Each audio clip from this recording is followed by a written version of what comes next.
Olu lusasazo lwendaba lusiza ngqo eStudio 9 kwikomkhulu le-SABC Auckland Park eRhawutini nazo eziphambili ngalemva kwemini.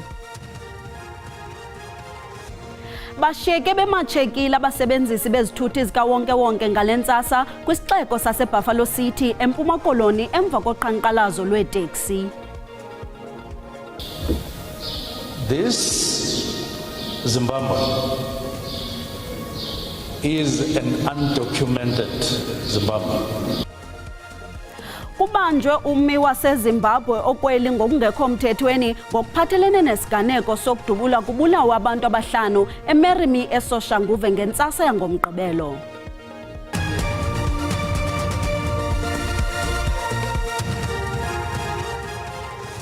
Ndizibulisele kune makhaya ndingalibasanga maseko masingene kuvimba wethu wanamhlanje. Abasebenzisi bezithuthi bashiyeke bethe nkamalala kwisixeko saseBuffalo City Metro eMpuma Koloni ngenxa yoqhankqalazo lweeteksi. Oku kusemva kokuba iqumrhu leeteksi eMdantsane neMonti libambe uqhankqalazo kusasa namhlanje. Kutyholwa ukuba olu qhankqalazo luza ngenxa yokubanjwa kwenkokheli yeeteksi uGabela Gabs Mtshala kwiveki ephelileyo. Uninzi lwabahlali baseMonti uquka kubo abantwana besikolo bashiyeke bengenazindlela zakuya emisebenzini nasezikolweni ngenxa yoqhankqalazo lwabanini beeteksi okanye abaqhubi beeteksi. Uqhankqalazo olo luphembelelwa imeko ejongene nebhosi yeeteksi apha kwiphondo leMpuma Koloni umnumzana uSimphiwe Gabs Mtshala. Uyawukhumbula into yokuba ebekhe wavela kwinkundla kamantyi yaseMonti kwiveki ephelileyo nalapho khona bekulindeleke into yokuba ajongane nezityholo zokufuna imali ebantwini ngendlela engakho mthethweni, inzame zokubulala kwanokubulala, kodwa ke elo tyala khange libe nako ukuqhuba ngenxa yokungabikho kwedokethi ekwakulindeleke into yokuba libe khona. Kwaye ke ngoku siyazi into yokubana bekulindeleke into yokuba namhlanje avele kwinkundla kamantyi yalapha eMonti, kodwa ngenxa yokungabikho kwe-charge sheet okanye ke ipheke-pheke elinemiqulu yezimangalo ezibekwe ngakuye ngamapolisa. Ngenxa yoko ke abaqhubi beeteksi kwiphondo leMpuma Koloni okanye kwicala laseMonti benze umngcelele besiza kule nkundla elapha ngemva kum bezokubonisa inkxaso yabo kwi-boss yeteksi umnumzana uGabs Mtshala. Bayatsho ke besithi kukhona ifuthe lasopolitiki bephondo leMpuma Koloni lokuzama ukunyelisa umnumzana uGabs Mtshala kwimisebenzi yakhe ayenzayo.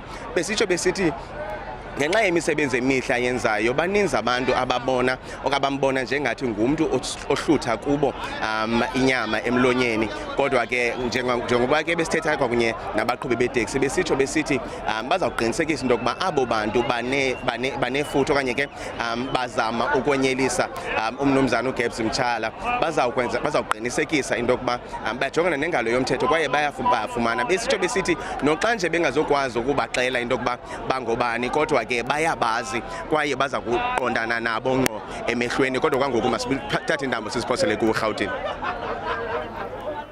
Linyuke lafikelela kwisithandathu inani labantu abasweleke emva kokudutyulwa kwisiganeko esenzeke ngentsasa yangomgqibelo kwindawo yogobityholo iMerimi eSoshanguve ePitoli. Oku kudizwe ngumphathiswa wezamapolisa umnumzana Senzo Mchunu otyelele le ndawo yesiganeko ngalentsasa. Ukwadize ukuba amapolisa abambe umrhanelwa omnye ngokuphathelene nesiganeko kusasa ngomgqibelo.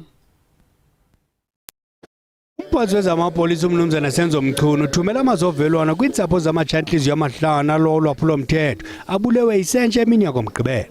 Ephelekwa inkulu baphathiswa yaseRhawutini umnumzana Phanyaza Lesufi, usekela umphathiswa wezamapolisa umnumzana Khasela Mathali nezinye izincibamxhaka zenkonzo yesipolisa. Umnumzana Mchunu uthe onqawa iphuzwa abalali buhlayo bezingela naphantsi kwezicithi amanyangaza enze sisiyeliku.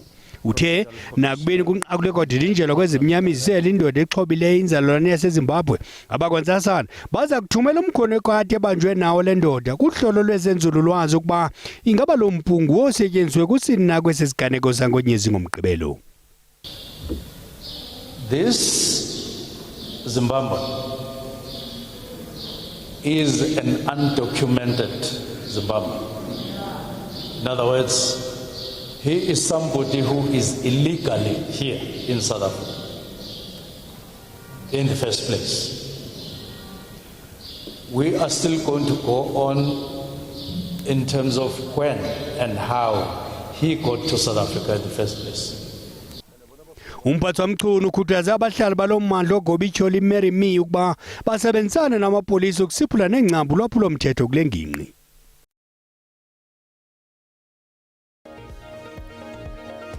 Ngoku masikhawuleze sithume umntana evenkileni singalibasanga sawuphinde sibuye.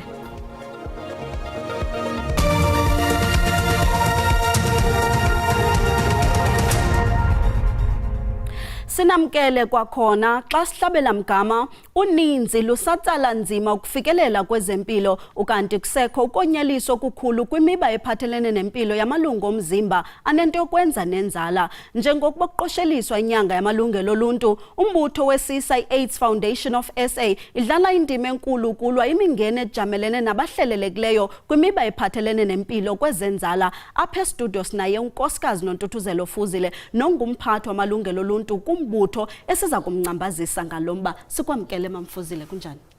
Ndiphilile Nkosi, ndiyabulela, kunjani kuwe? Ndiyabulela kakhulu. Mama, nanjengokuba siqukumbela inyanga yamalungelo oluntu, yintoni enokwenziwa nguMzantsi Afrika ukuqinisekisa ukuba abantu abahlelelekileyo bafumana ubulungisa ngamalungelo abo ngokuphathelene nemiba echaphazela amalungu omzimba nokwenza nesizalo? Maniqale ndibakhankanye aba bantu bachaphazeleka kakhulu ukugqitha abanye. Bonke abantu bayachaphazeleka, kodwa bakhona bachaphazeleka ukugqitha abanye.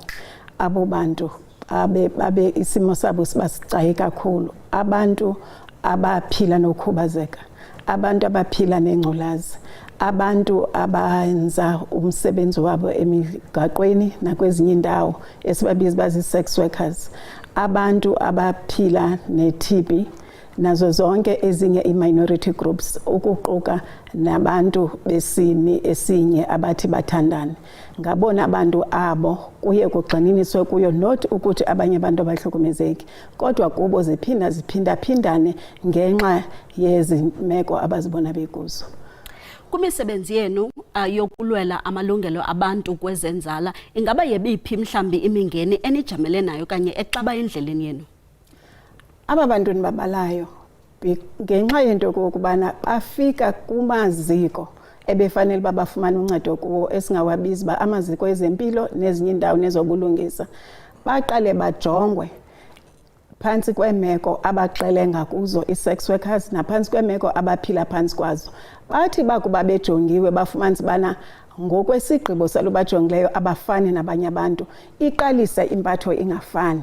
Baqala ubizwa ngamagama, baqale ungawafumani kakuhle amalungelo. Xa besiye ezikliniki umzekelo, abantu abathi babezi sex workers, xa besiya ezikliniki abawafumani ngokupheleleyo amalungelo wabo woncedo lwasekliniki. Uba bathatha ii-condoms babizwa ngamagama, ubulapha nakule veki phelileyo asizoyithwala le nto yakho sigqibela izinto apha ekliniki, bafika abantu bangazifumani as if yena umntu akangomntu, kongathi yena akanalo ilungelo lozithatha ezo nto. Abantu abanengculazi, ii-clinics ngakumbi iikliniki ezingaphandle nezikwi-township, uzawuye ekliniki kuzawuthiwa abane-HIV mabaye kulaa mnyango for i-treatment yabo, abazele into ethile kube kungenziwa njalo kwaba bangekaziwa noba banayo na i-HIV okanye banayo. Abantu abakhubazekileyo xa besiya kula maziko wezempilo kunzima, xa kubo ke iyaphindaphindana sisi into yokudibana nento yokubana abakwazi nje ungena bafumana amalungelo. Umuntu ufika kwindawo yoxilonga yezempilo, uba uhamba nge-wheelchair akukho nendawo yongena kwe-wheelchair. Sithetha ke ngokunake nge-double challenge ze-access. Ukufika ngaphakathi akuzuqalwa nangaye, akazuhoywa and akukho kwancedo oluhambelana neemfuno zakhe kuba ekhubazekile lizakwenzeka. Abantu abaphila ne-TB abhekiswa ngapha nangapha, bahlukunyezwe, even bahlukunyezwe nazifemeli zabo. So xa sithetha ngamalungelo wabantu kwinto edibene nenzala, sithetha ngomba obucayi kakhulu. Sine-cases apha ezide zowuba kwi-international platforms ze-Human Rights Court of Laws about ingxenye yamakhosikazi a-HIV positive aphila nengculazi awathi avalwa inzala ngaphandle yemvume yabo, le nto sithi forced sterilization. eMzantsi Afrika ayizange ihoywe loo nto de kwangenelela imibutho efana ne-UN yade iSouth Africa yafunyanwa inecala in the court of law on issues of torture. Ungandibuzi baziphelele phina ezonto because zihlukumeza abantu abatreatwa ngokahlukileyo kwabanye. Nkosi, siyabulela mama kakhulu ngexesha lakho ngokuthi uzokusivakashela. Umongameli uCyril Ramaphosa uqhwabele izandla bongi nabongikazi ngegalelo labo kwezonyango ebethetha kwinkongolo kazwelonke yesithoba yeDonusa eqhubayo eMpumalanga eGauteng. Le nkongolo ixile kwimiba engundoqo ethwaqa icandelo lezempilo kuquka nokumiliselwa kwe-insurance yezonyango. Umongameli uthi abongikazi badlala indima enkulu benikela ngempilo zabo kumlonga kwi-COVID-19. We do and must salute all those who lost their lives. They embodied the finest values of the nursing profession, including a clear demonstration of compassion, professionalism, and courage.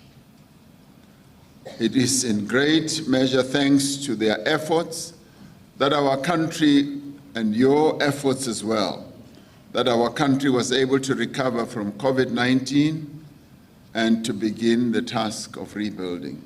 So we are eternally grateful to your work, to your fortitude, and to your courage.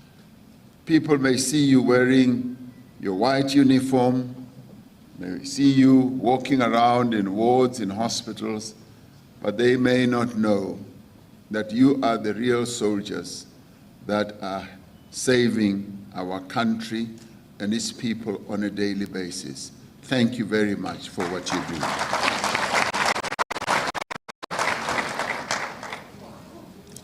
Your calling requires strength of character and commitment to service that is rare. Even under difficult conditions, it is your responsibility to administer quality care, to reassure those who are sick, and to deal with anxious families. Lisaqhuba ityala lokulahleka kwentazana uJocelyn Smith nalapho kusaphekwa kusophulwa ingqina uLaurentia Lambert kwinkundla ephakamileyo yaseNtshona Koloni nehleli eSaldanha Bay. Ukudadela enzulwini ngokwenzeka kule nkundla ukhona uSiphiwe Wobasi noyintatheli yethu. Siphiwe, siyakwamkela, khawusibalisele ngoku kwenzeka ntoni kwelityala. Bambe ngasibini kuwe Lisa, ndibulise nakumbukeli ekhaya. Ewe, inkqubo ngoku isaqhuba nokuxhentsiswa ngemibuzo kukaLaurentia Lambert kwelityala lokuduka kukaJocelyn. Ususela izolo ke siye sangena kwigqwetha lomtyhola wesibini uStephen van Ryn nonguNobahle Mkabayi. Eyona nto azama uyiveza uMkabayi kwimibuzo yakhe yeyokuba isizathu sokuba uLaurentia Lambert afune ukubandakanya lowo ammeleyo uVan Ryn kwelityala kungokuba wayengamthandisisi incam kangangokuba kuke kwathi apha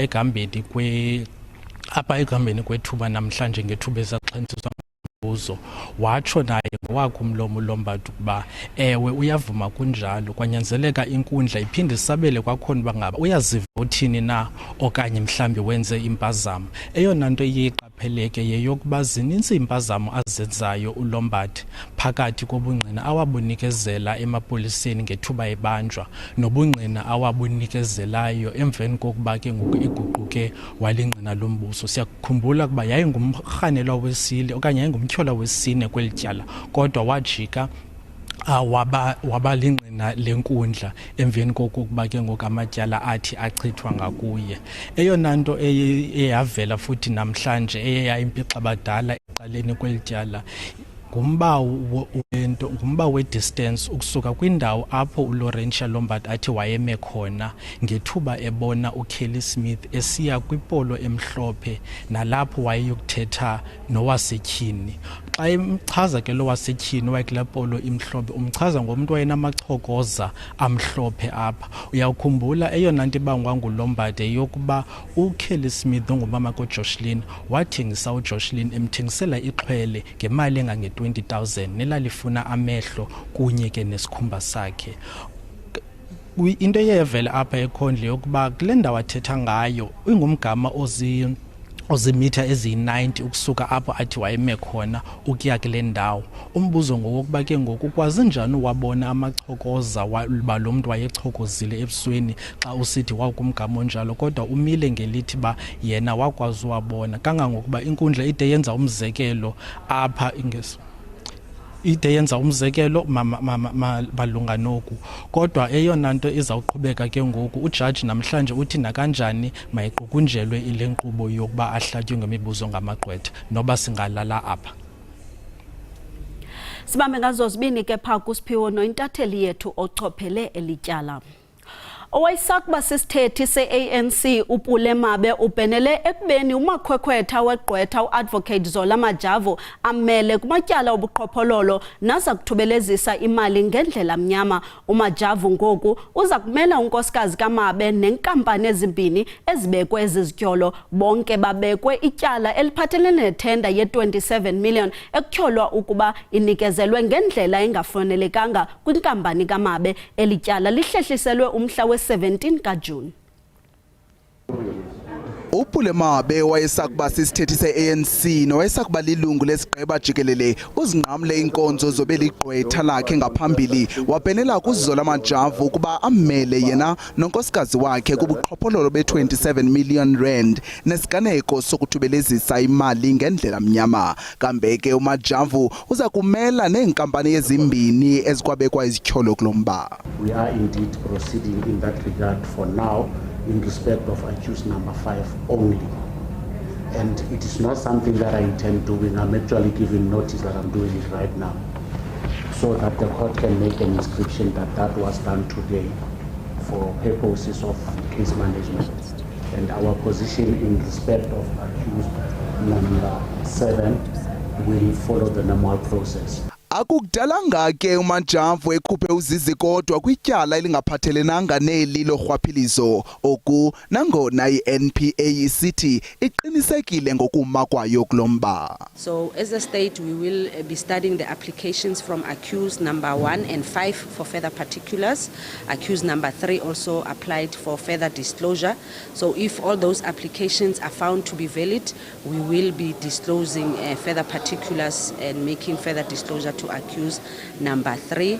So by the time we return to court on the 17th, we would have finalized all those processes so that we can move forward.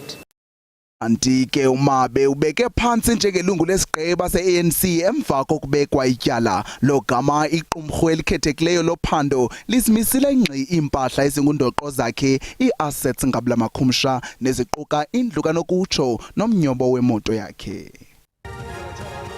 Ezeli xesha ziphelile mawethu, ezinkulu sawuphinda sibuye nazo phaa ngentsimbi yesixhenxe. Okwalo mzuzu masiphinde sidibane kwixesha elizayo.